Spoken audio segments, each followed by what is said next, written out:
잠언 27장을 함께 읽었습니다.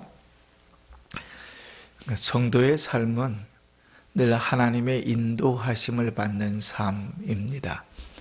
하나님의 인도하심을 받는다는 것은 지금 나에게 주어진 삶의 여건 속에 하나님의 은혜가 있음을 고백하는 것이고, 하나님께서 우리의 삶을 인도해 가신다는 것을 고백하는 것입니다. 그러나 그러한 믿음에서 벗어나 내가 가지고 있는 것, 내가 움켜쥐고 있는 것, 내가 소유하고 있는 것에 더 마음을 두게 되면 우리의 인생은 늘 앞의 것을 이렇게 바라보면서 걱정하고 염려하고 자랑하는 인생이 됩니다.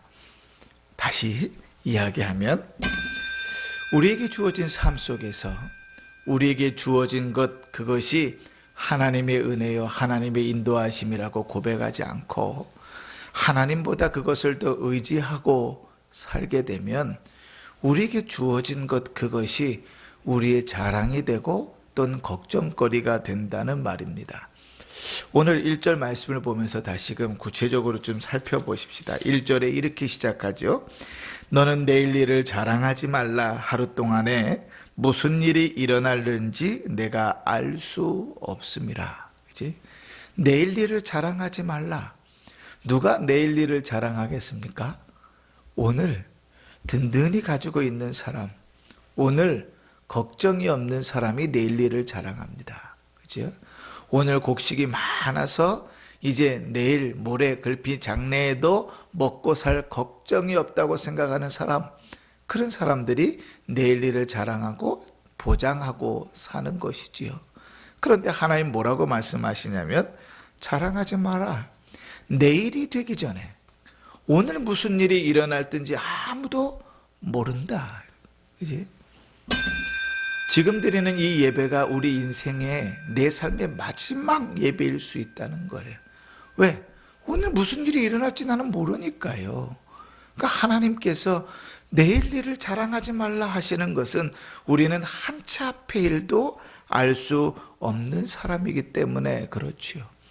그래서 이 말씀은 신약 성경에도 이렇게 인용됩니다. 야고보 사도가 이렇게 말씀을 인용했어요. 들으라, 너희 중에 말하기를 오늘이나 내일이나 우리가 어떤 도시에 가서 거기서 1년을 머물며 장사하여 이익을 보리라 하는 자들아, 내일 일을 너희가 알지 못하는도다. 그러면서 뭐라고 말하냐면, 너희 인생이 잠깐 보이다 없어지는 안개고 너희가 허탄한 것을 자랑하니 그러한 자랑은 다 악한 것이니라. 왜 그런 자랑이 악한 것일까요?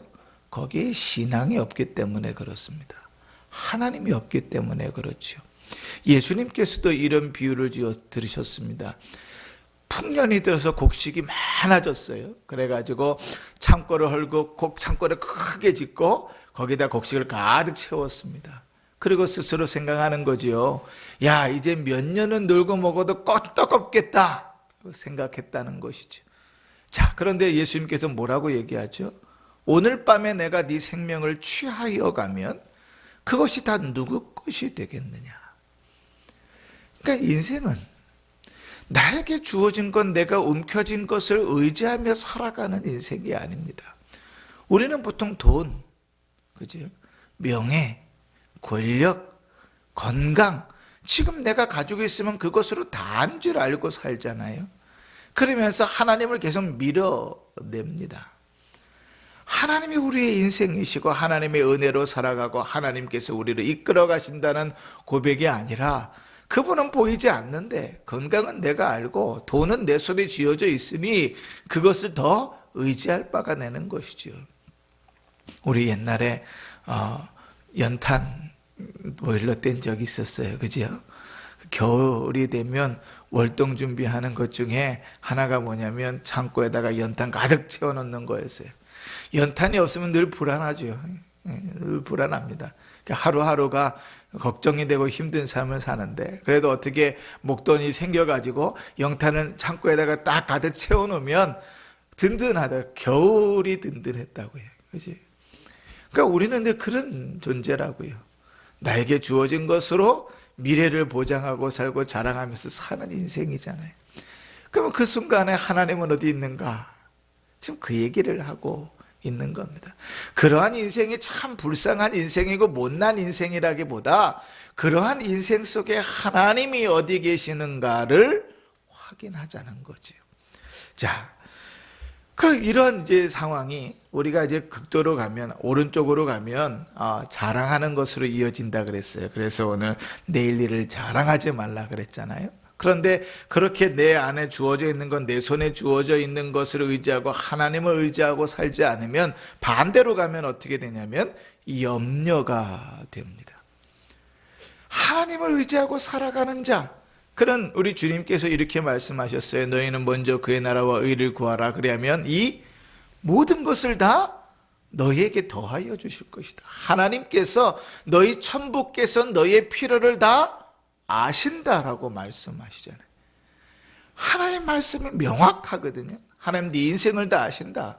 너희 필요를 다 아신다. 그러니까 네 손에 네가 쥐고 있지 않더라도 걱정하지 말아라. 이게 이제 하나님의 말씀인데, 그 하나님이 우리의 신앙에서, 우리의 마음에서 멀어져가 있고 내 손에 쥐어져 있는 것이 더 중요하고 내 삶의 가중치일 때, 그것이 풍성하면 자랑이 되지만 그것이 모자르면 염려가 된다고요.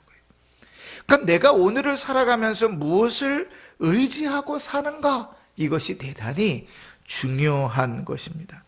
성도는 내일 일을 자랑하지 말아야 하는 사람이지요.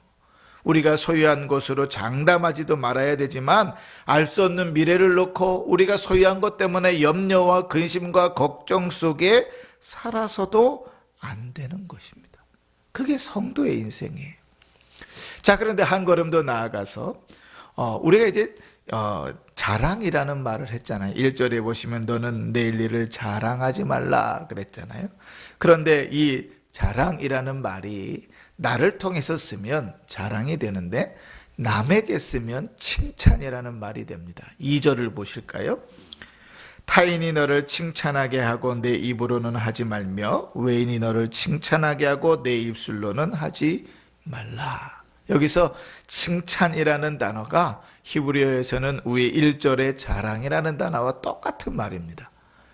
같은 단어이세요. 그러니까 높여주는 말이죠. 사람을 높여주는 것인데 내 스스로를 높일 때는 칭찬이 되는 것이고, 남을 높일 때는 칭찬이 되는 것이고, 내 스스로를 높일 때는 자랑이 되는 거예요. 그 히브리어에서는, 그 히브리인들은 그것을 같은 개념으로 봤습니다. 자, 그러니 어떻게 된다고요? 늘 남을 칭찬하게 하는 거예요. 남을 높여주는 거예요. 스스로 자랑하지 말고 오히려 남을 높이는 자, 칭찬하는 자가 되라, 그렇게 말하는 것이죠. 스스로 자랑하는 것은 사람을 교만하게 만듭니다. 우리는 심지어는 어떻게까지 자랑하냐면 내가 고생한 것까지 끄집어내서 자랑해요. 겉으로는 내가 얼마나 고생했는지 알아? 이렇게도 살고 저렇게도 살고 라고 얘기하지만 사실 그 마음속에는 뭐가 있냐면 그럼에도 불구하고 내가 이렇게 해냈어 라고 말하는 거 되게 치사하지요. 인생이 되게 치사합니다. 나 안 좋았던 과거까지 다 들춰내가지고 현재의 나 자신을 높이고 싶어 하는 거죠. 그 스스로 높이는 칭찬은 자기를 교만하게 만듭니다. 그래서 고린도 후서에 보면 이렇게 말해요. 우리는 자기를 칭찬하는 어떤 자와 더불어 감히 짝하여 비교할 수 없노라. 그러나 그들이 자기로서 자기를 헤아리고 자기로서 자기를 비교하니 지혜가 없도다. 우둔한 사람이라는 거, 바보 같은 사람이라는 거예요. 스스로 자기를 칭찬하는 사람은 바보 같은 사람이에요. 자기를 교만하게 만드는 사람이에요. 그러나 남을 칭찬하는 사람은 어떻게 될까요? 참 아름답게 사람을 만듭니다. 2절 보십시다. 다시 2절을 보면 타인이 너를 칭찬하게 하고 내 입으로는 하지 말며 외인이 너를 칭찬하게 하고 내 입술로는 하지 말지니라. 그렇지? 스스로는 하지 말고 남이 칭찬하게 해서 그 사람을 아름답게 만들라는 거예요. 자, 그런데 여기에 이제 한 가지 우리가 좀 염두해 둬야 될 것이 있습니다. 무엇인가 하면 저는 우리 성도님들이 늘 남을 세워주고 남을 아름답게 하고 칭찬하게 하는 자가 되기를 원합니다. 자기 자신을 높이지 말고 자기 자신은 하나님 앞에서 사람들 앞에서 겸손하게 낮추되 남을 칭찬하고 남을 세우는 사람이 되기를 원합니다. 그런 곳에는 절대로 다툼이나 염려가 없거든요. 그리고 그런 곳에는 하나님께서 나를 높이시고 존귀하게 하심이 있습니다. 자, 그런데 문제는 뭐냐면 우리가 남을 높이고 남을 아름답게 칭찬하는 그 일들 속에서 하나님께서 우리를 연단하게 하시는 거예요. 연단하게 하신다는 거예요. 어떠한 일들이 벌어지는가? 타인이 사람들을 막 칭찬할 때 그 속에서 하나님이 우리를 시험하시기도 한다는 거죠. 21절을 보실래요? 21절을 보면 도가니는 은을, 풀무로 금을, 칭찬으로 사람을 뭐 한다고요? 단련하느니라. 칭찬으로 뭐 한다고요? 사람을 단련한다고, 연단해 간다는 거예요. 칭찬으로 사람을 시험한다는 거예요. 우리가 앞에서 잠언 17장에서 이와 거의 비슷한 말씀을 읽은 적이 있어요. 이렇게 됐습니다. 도가니는 은을, 풀무는 금을 연단하거니와 오직 여호와는 마음을 연단하시느니라. 그 두 말을 두 구절을 합치면 어떻게 돼요? 하나님께서 칭찬을 통하여 그 마음을 연단해 가시는 거예요. 자, 예를 한 가지 드리겠습니다. 사울이 왕이 됐을 때 다윗이라는 어린아이가 골리앗과 싸워서 이겼습니다. 그것 때문에 블레셋과의 싸움에서 대승을 거두고 돌아왔죠. 그랬더니 성 안에서 여인들이 막 기뻐서 춤을 추고 잔치를 벌이면서 사울에게는 천천히요 다윗에게는 만만이라고 칭찬을 했어요. 그지? 사울보다 다윗이 더 낫다는 말이 아니에요. 그지요? 그 칭찬하는 말이에요. 그런데 그 말이 사울에게도 시험거리가 되고 다윗에게도 시험거리가 됐습니다. 그렇죠? 사울에게는 어떤 시험거리가 됐습니까? 아니, 저는 다윗보다 내가 더 못하다는 거야? 그리고 그때부터 뭐 하기 시작했죠? 다윗을 죽이려고 했죠. 다윗에게는 그 칭찬 때문에 어떤 일을 감당해야 됐죠? 거의 10년을 도망다니는 일에 시간을 허비해야 됐었죠. 칭찬이 사람을 단련시키기도 합니다. 그래서요, 여러분, 우리는 이런 자세로 살아야 돼요. 성도는 다른 사람을 칭찬해야 됩니다. 아, 권사님 오늘 옷이 참 멋있으시네요. 아, 권사님 오늘은 참 예배 은혜를 많이 받으시네요. 그게 계속 칭찬해야 되지만 받는 사람은 어떻게 받아야 되는가? 겸손함으로 받아야 됩니다. 우리 주님께서 이렇게 말씀하셨어요. 누가복음 17장에 이와 같이 너희도 명령받은 것을 다 행한 후에 이르기를 우리는 무익한 종이라 우리가 하여야 할 일을 한 것뿐이니라 하리라. 우리는 늘 어떤 마음으로? 겸손함으로. 타인의 칭찬을 들을 때 고맙습니다. 하나님의 은혜입니다. 하나님이 하신 것입니다. 그렇게 겸손함으로 받는 거예요. 자, 그러한 관계들이 공동체 안에 있다 이렇게 생각해 보십시오. 사람들이 자기를 자랑하지 않습니다. 그지? 자기는 겸손하게 낮추고 서로가 서로를 칭찬해 주는 거예요. 고생했습니다. 참 멋있습니다. 참 아름답습니다. 참 수고했습니다. 그 받는 사람들은 그래, 내가 뭐 그 정도 고생은 했지. 그 목에 딱 힘주고 받는 것이 아니라 하나님의 은혜로 한 겁니다. 하나님이 도우신 겁니다. 이 얼마나 아름다워요. 그지요? 그렇게 하나님께서 공동체를 세워가십니다. 그러니까 문제는 무엇인가? 자랑과 책망이 어떠한 위치에 있는가? 거기에서 좌우되는 것이라고요. 사랑하는 성도 여러분, 하나님 앞에서 우리가 입으로만 하나님이 인도하신다고, 하나님의 보호하심을 받는다고, 하나님이 우리를 책임진다고 말하지 말고 정말 그런가 우리의 삶을 한번 돌아보십시다.